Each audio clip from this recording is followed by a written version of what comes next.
ہمارے پیارے نبی حضرت محمد صلی اللہ علیہ وآلہ وسلم ملک عرب میں پیدا ہوئے۔ اسی سرزمین پر پہلے بھی انبیاء کرام مبعوث ہوتے رہے۔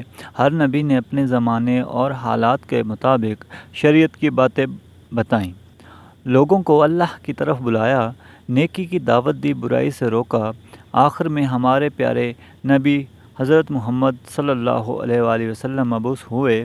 آپ نے بھی وہی تعلیم دی جو سابقہ نبیوں نے دی۔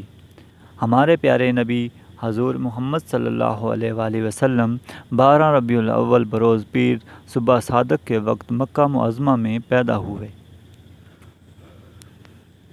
بچے کا نام محمد رکھا گیا۔ ایسا نام عرب میں کسی نے نہیں رکھا۔ آپ صلی اللہ علیہ وآلہ وسلم جس زمانہ میں پیدا ہوئے اسے عام الفیل کہا جاتا ہے۔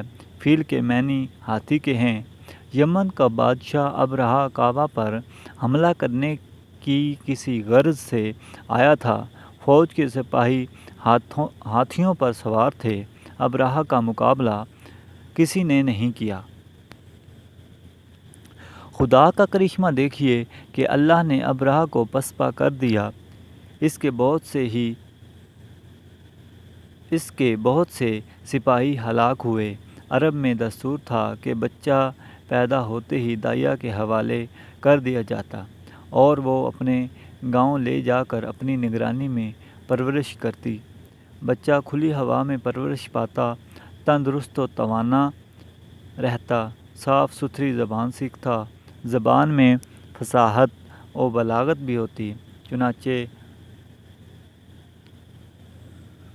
اسی روایتی دستور کے مطابق آپ صلی اللہ علیہ وآلہ وسلم کو حلیمہ سعدیہ کے حوالے کیا گیا۔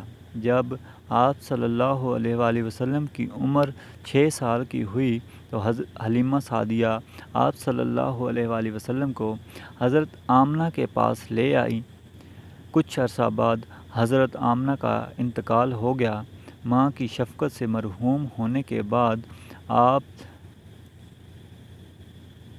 صلی اللہ علیہ وسلم کے دادا عبد المطلب نے پرورش کرنے کی ذمہ داری سنبھال لی۔ عبد المطلب آپ صلی اللہ علیہ وآلہ وسلم کو پیار محبت کے ساتھ پرورش کرتے رہے۔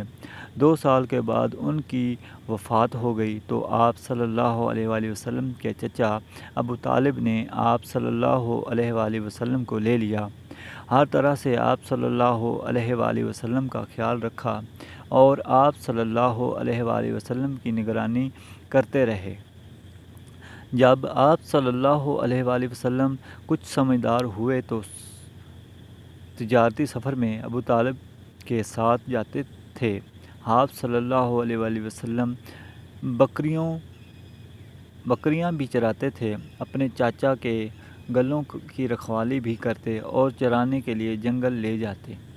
آپ صلی اللہ علیہ وآلہ وسلم نے اپنے چاچا ابو طالب کے ہمراہ کئی تجارتی سفر کیے، خرید و فروخت کے طریقے سیکھے۔ سفر کے دوران بہت سے لوگوں سے ملاقات ہوئی، ان سے بات چیت کرنے کا موقع ملا۔ آپ صلی اللہ علیہ وآلہ وسلم اکثر ملک شام جایا کرتے تھے۔ مکہ میں ایک خاتون رہتی تھی، نام ختیجہ۔ عورت تو تھیں لیکن باصلاحیت تھیں۔ وہ بھی تجارت کرتی تھیں اور اپنا مال ملک شام بھیجتی تھیں۔